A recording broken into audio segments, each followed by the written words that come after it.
넷플릭스에서 방영한 K-팝 데몬 헌터스, 일명 캐대헌 열풍으로 우리나라 문화가 전 세계인의 사랑을 한몸에 받고 있는데요. 오늘은 캐대헌 열풍으로 떠오른 관광지와 외국인들에게 소개하고 싶은 한국의 대표 여행지들을 함께 소개해드립니다. 태원준 여행작가와 함께 떠나보시죠. 작가님 안녕하세요. 네, 안녕하세요. 네, 캐대헌 열풍이 정말 대단합니다. 네. 혹시 작가님은 보셨나요? 네, 저도 공개되자마자 봤었는데요. 일단 굉장히 재밌게 봤었고 또 제목 때문인지 제가 단순히 한국의 대중문화를 다뤘구나 이런 편견이 있었는데 직접 봤더니 뭐 호작도, 까치하고 뭐 호랑이가 나오는 등등 우리의 전통 문화까지 초점을 맞춰가지고 참 즐겁게 봤던 기억이 있고요. 네. 또 무엇보다 워낙 OST가 뛰어나잖아요. 그렇죠. 그래서 요새도 그 음악을 많이 이제 흥얼거리고 있습니다. 네, 요즘 어딜 가든 그런 음악을 OST 이제 삽입곡을 많이 들을 수 있는데 그런데 그 중에서도 특히 영화 속에 등장했던 여러 장면들이 네. 굉장히 인상 깊다라는 이야기가 많이 있습니다. 혹시 뭐 보셨던 것 중에 인상 깊었던 장면이나 뭐 관광지로 좀 추천해 줄 만한 기억에 남는 장소 있으실까요? 네, 오늘도 아마 말씀드리게 될 것 같은데 그 실제 영화 속에서 서울의 명소들을 굉장히 많이 담고 있거든요. 네. 그래서 뭐 서울타워라든지 아니면 약간 모티브가 된 이제 롯데타워라든지 이런 것들을 보면서 야, 이제 정말 세계적인 영화 속의 명소들을 우리는 언제든지 이제 갈 수가 있구나 이런 생각을 하면서 좀 자랑스럽다는 느낌도 들기도 했습니다. 네, 캐대헌의 열풍으로 지난 7월 한 달 동안 서울을 찾은 외국인 관광객이 역대 최대를 기록했다면서요? 네, 올해죠. 올해 7월 한 달 동안 서울을 방문한 해외 여행객의 숫자가 136만 명을 돌파했다고 하거든요. 그렇게나 많아요? 네, 엄청나게 많은 수치인데 당연히 역대 최고치고요. 작년에 같은 기간 동안 110만 명이 방문을 했으니까 네. 1년 새에 23%가 23%가 증가한 수치라고 보시면 될 것 같습니다. 그렇군요. 그 정도로 인기가 이제 계속 올라가고 있고요. 국가별로 본다면은 이웃 국가의 방문객들이 많았습니다. 중국이 47만 명 정도 됐고요. 일본이 24만 명, 또 대만이 16만 명 정도가 돼가지고 또 미국 10만 명까지 이렇게 많은 국적의 방문객들이 몰린 데다가 단순히 7월에만 서울에 많은 관광객이 몰린 게 아니고요. 1월부터 7월까지의 방문객을 누적을 하더라도 지난해 같은 기간보다 15.9% 정도 증가했다고 하니까 서울 관광의 어떤 인기가 어느 정도인지 실감이 나는 수준이라고 할 수가 있습니다. 네. 그리고 이 또한 이제 서울시의 많은 노력이 있기도 했는데요. 최근 들어서 어떤 여행에서 가장 많은 수치를 차지하는 또 관광객이죠. 일명 MZ세대라고 하잖아요. 젊은 세대요? 네, 그렇죠. 글로벌 MZ세대가 선호하는 그 여행 형태가요. 그 체험 콘텐츠를 굉장히 주의 깊게 보고 있거든요. 근데 서울에는 그런 체험 콘텐츠도 많은 데다가 또 교통이라든지 아니면 숙박이라든지 인프라도 훌륭하고요. 또한 전통과 현대가 어우러진 매력이 있어서 이런 점들이 관광객 증가에 큰 도움을 준 것이라고 분석을 하고 있습니다. 네. 자, 캐대헌 열풍에 따라서 서울에 찾아오는 외국인 관광객들한테 인기 있는 필수 명소들이 몇 군데 있는데 그중에 네. 또 한 군데가 서울 용산구에 있는 국립중앙박물관이다. 이런 이야기가 있더라고요. 그곳에 네. 가면 판매하는 기념품, 이른바 굿즈라고 하죠. 네. 이건 뭐 거의 품절 사태라고 하던데요. 네, 그렇습니다. 아마 뉴스를 통해서 많은 분들이 보셨을 텐데요. 소위 맛집이라든지 아니면은 막 티켓팅을 위해서 아침에 줄 서시는 분들 있잖아요. 네. 그래서 오픈런이라고 하는데 이 국중박이라고 불리는 국립중앙박물관에 지금 오픈런이 계속 이어지고 있습니다. 그 정도군요. 정도로, 많은 인기를 끌고 있는데요. 왜냐하면은 그 캐대헌에서 나왔던 다양한 우리의 문화, 전통 문화를 직접 굿즈 기념품으로 이제 구매를 할 수 있다 보니까 해외뿐만이 아니라 우리나라 분들도 많이 이제 몰리게 되어가지고요. 국립중앙박물관의 이 방문자 숫자도 굉장히 많이 늘어나고 있습니다. 네. 2025년 올해 상반기에요. 전년도 대비해서 64%가 증가했다고 하거든요. 그래서 뭐 올해 이제 상반기에만 270만 명이 방문을 했었기 때문에 엄청난 인기를 자랑한다고 할 수가 있고요. 동시에 앞서 말씀드렸던 기념품 판매가 늘어나면서 소위 박물관 문화상품을 뮤즈라고 하거든요. 뮤지엄하고 이제 굿즈를 합쳐가지고 뮤즈라고 하는데 뮤즈의 매출액도 34%가 증가를 해가지고요. 115억 원에 달한다고 합니다. 그 수치가 그렇군요. 엄청나게 크니까 이쪽의 산업도 계속해서 늘고 있고요. 이는 뭐 캐대헌을 비롯해서 한류 콘텐츠의 인기가 전통 문화로도 계속 이어지고 있다고 생각을 하시면 될 것 같고, 그 다음에 이제 최근 들어서는 정말 세계적인 인기 그룹이죠. 이제 방탄소년단의 그 리더인 RM이 국립중앙박물관에 방문을 해가지고 여러 사진을 공유를 하면서 더 많은 해외 관광객들이 계속해서 몰려들고 있습니다. 네, 그 뮤츠도 말씀해 주셨는데 방금 전에 자료 화면으로 띄워졌던 사진들을 보니까 이게 단순히 그냥 가볍게 적은 금액을 내고 사오는 게 아니라 고급스럽기 때문에 네. 잘 보관하고 또 소중한 여행지와 연결해서 추억하기에 좋은 기념품이 아닐까라는 생각이 드는데요. 그렇습니다. 네. 자, 최근에 이런 국립중앙박물관뿐만 아니라 다양한 서울의 명소들을 찾아다니는 게 유행이라고 하는데 혹시 영화 속에 나온 장소들 중에 이런 용산구 이외에 다른 곳도 어떤 곳들이 있을까요? 대단히 많은 서울 그 명소들이 등장을 하는데요. 소위 도장깨기라고 하죠. 네. 하나하나씩 방문하는 게 큰 인기를 끌고 있는데 제가 하나하나 조금 자세하게 설명을 드리면요. 일단 첫 번째로 소개해드릴 곳은 낙산공원입니다. 낙산공원이요? 서울을 조망할 수 있는 굉장히 훌륭한 전망대로도 꼽히는데요. 더피라고 하는 그 영화 속에 귀여운 호랑이 캐릭터가 있습니다. 네. 그 캐릭터가 이제 루미하고 진우에게 이제 메시지를 전달을 해주는데요. 둘이서 서로의 아픔을 고백하면서 교감하는 장소가 바로 이 낙산공원입니다. 그렇군요. 예, 이러다 보니까 이들의 이제 발자취를 따라서 많은 분들이 이곳을 방문을 하시고 있고요. 또한 영화 초반에 보시면은 이 헌트릭스라고 하는 주인공 그룹이 엄청나게 많은 팬들 앞에서 공연을 하는 장면이 있거든요. 네. 그 공연을 하는 장소의 모티브가 된 곳이 우리의 잠실 종합운동장입니다. 그곳이 잠실 종합운동장이었군요. 그 주경기장에서 이제 쫙 펼쳐지는 그런 모습들이 나오는데 여기가 이제 그곳으로 알려지고 있어가지고 역시 발걸음이 많이 이어지고 있는데요. 한 가지 아쉬운 점은 지금 주경기장이 공사 중이긴 합니다. 네. 직접 들어가 보시거나 혹은 뭐 그 안에서 공연을 즐기실 수는 없는데요. 어쨌든 가보시면은 그곳을 배경으로 또 사진을 남기실 수가 있는 데다가 지금 빌보드 차트를 또 휩쓸고 있는 노래가 있습니다. 뭐 골든도 굉장히 인기가 좋은데 하우 이치던이라고 하는 곡이 있거든요. 네. 그 곡이 울려 퍼진 곳이 종합운동장이다 보니까 역시 많은 분들이 찾고 계시고요. 그다음에 서울의 야경을 또 훌륭하게 볼 수 있는 곳 중에 하나가 남산 서울타워하고 잠실에 위치하고 그렇죠. 있는 이제 롯데타워가 되겠는데요. 그래서 서울타워도 등장을 합니다. 그 악마들의 이제 막 계획을 짜는 그 클라이막스 무대가 되는 곳이 이제 서울타워라서 역시 네. 인기를 끌고 있고요. 또 헌트릭스의 멤버들이 굉장히 마천루에서 그 휴식을 즐기는 숙소가 등장을 하거든요. 그렇죠. 그래서 직접적으로 이 롯데월드타워가 등장하지는 않는데 그곳이 모티브가 되었다고 해서 역시 이곳을 방문하시는 분들의 숫자도 늘고 있습니다.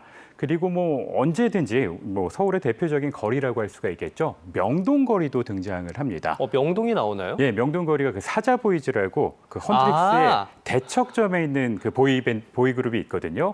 그들이 거리에서 막 공연을 하고 인기를 끌고 많은 사람들의 주목을 받는 그런 장면이 등장을 하는데요. 그곳이 바로 명동입니다. 그 춤추는 곳이 명동이었군요. 예, 그래서 자세히 보시면 그 주변에 한국어로 된 간판이라든지 명동의 뭐 유명한 뭐 어떤 음식점이라든지 이런 공간들이 나오거든요. 네. 그래서 명동거리 같은 경우는 캐대원 이전에도 워낙 많은 외국인 관광객분들이 몰리는 곳이었는데 지금은 더욱더 인기를 끌고 있고요.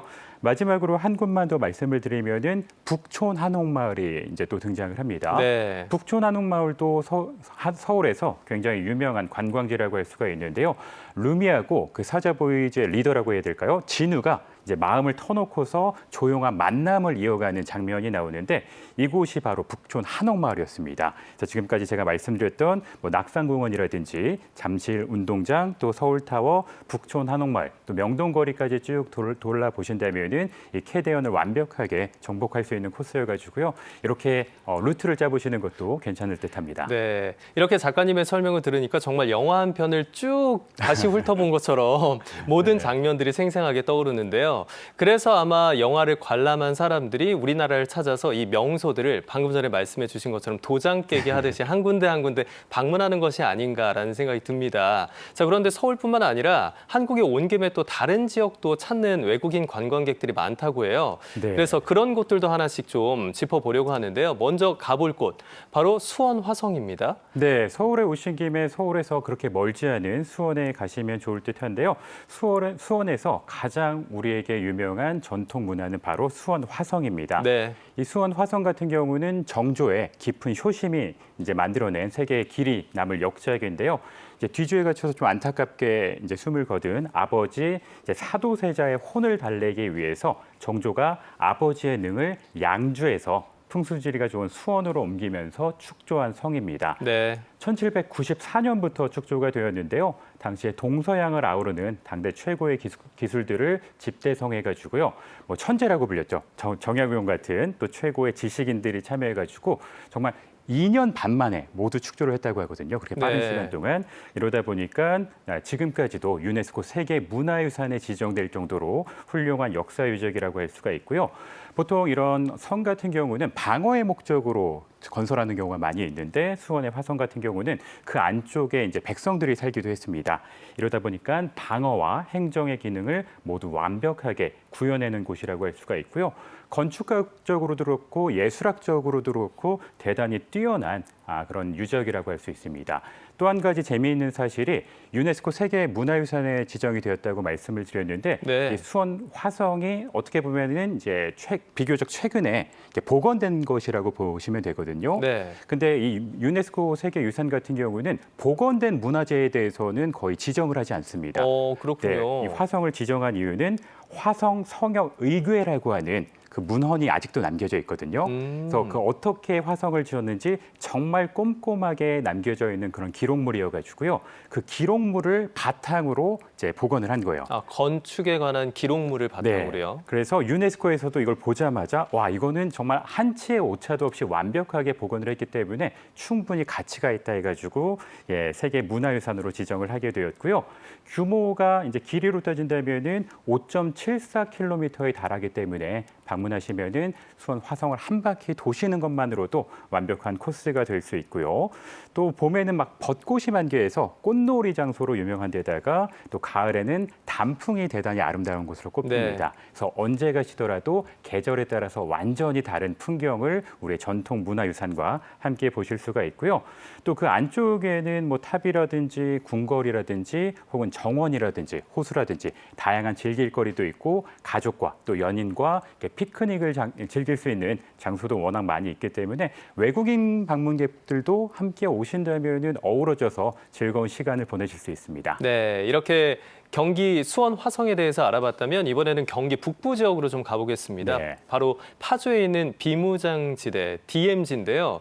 저 같은 경우에 외국인 친구들한테 너 어디 가고 싶니? 라고 물어보면 굉장히 궁금해하는 곳 중에 하나가 바로 이 DMZ 지역이더라고요. 네. 왜냐하면 이렇게 실제로 분단 상황을 두 눈으로 목격할 수 있는 곳이 전 세계 어디를 가도 별로 없기 때문에 그래서 한국에 오면 꼭 여기 가야 된다라고 생각을 하는 것 같거든요. 네. 네, 이곳은 어떤 그런 존재인가요? 외국인 관광객들한테? 예, 정말 말씀하셨듯이 우리나라를 찾는 외국인 관광객들에게 오히려 더 인기가 좋거든요. 네. 우리나라 분들보다는 그러니까 우리나라 분들에게는 이 분단이라는 현실이 워낙 오랫동안 이어지다 보니까 조금 익숙해졌는데 외국인 분들에게는 말씀하신 것처럼 세계의 거의 유일한 분단국이라고 할 수 있는 곳이 남북한이기 때문에 그 아픔이 서려 있는 안보 관광지라는 특성 때문에 많은 분들이 몰려들고 있습니다. 그래서 파주에 이제 위치를 하고 있고요. 파주에 가시면 임진각 많이 들어보셨을 겁니다. 네. 그 임진각 관광지를 주변으로 쭉 이어져 있다고 보시면 되는데요. 남북한의 어떤 군사적 갈등을 제어하고 평화를 유지하기 위한 비무장지대가 쭉 위치를 하고 있습니다. 임진각이라든지 지금 보시는 제3 땅굴이라든지 도라 전망대 등 다양한 관광 콘텐츠들이 있는데요. 일단 임진각은 DMZ에서 가장 잘 알려진 곳이죠. 북쪽으로 향하는 도로 끝에 위치를 하고 있고요.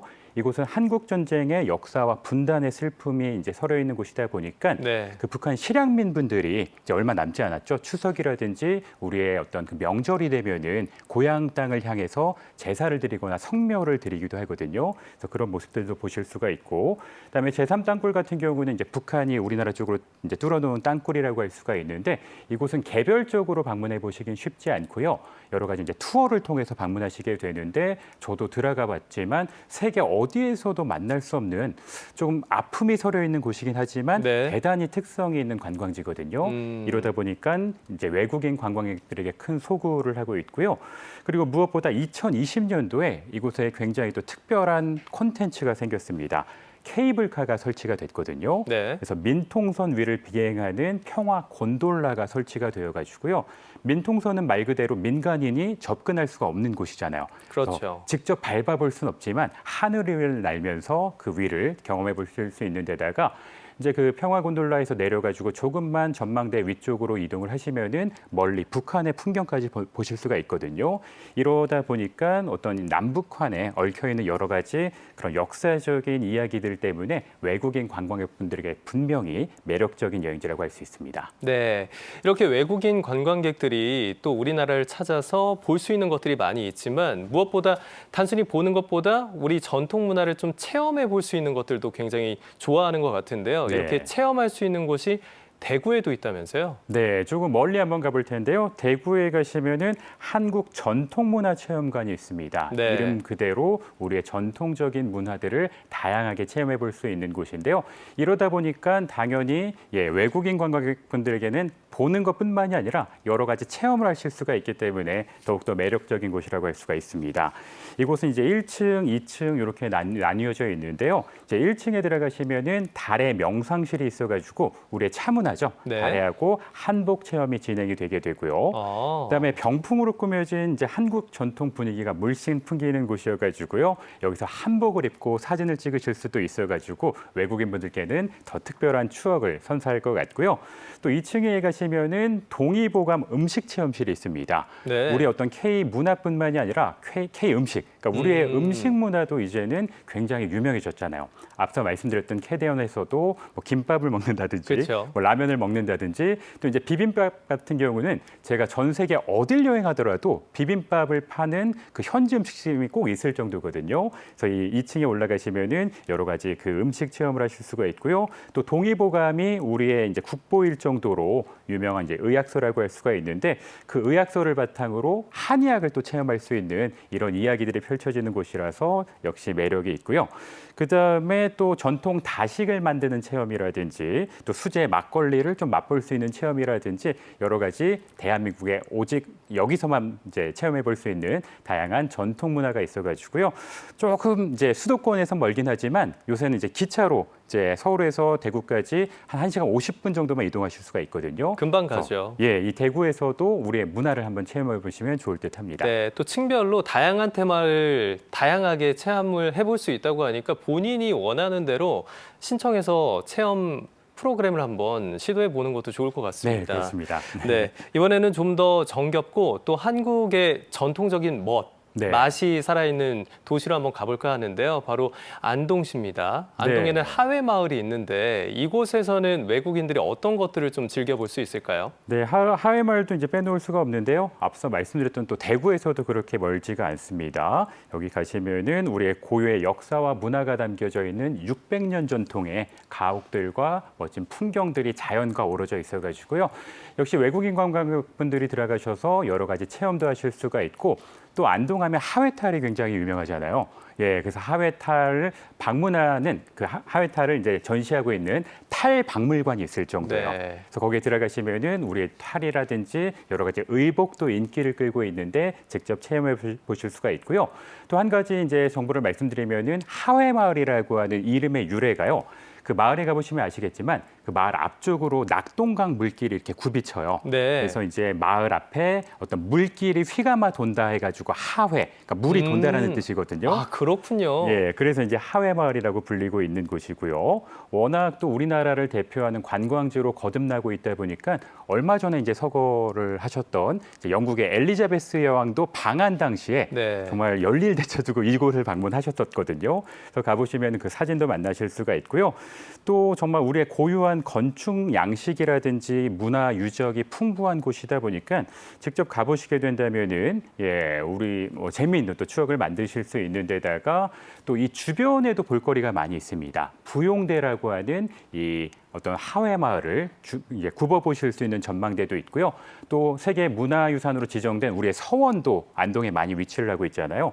하회 마을 인근에 병산서원이라고 하는 정말 그림 같은 서원이 또 위치를 하고 있어가지고요.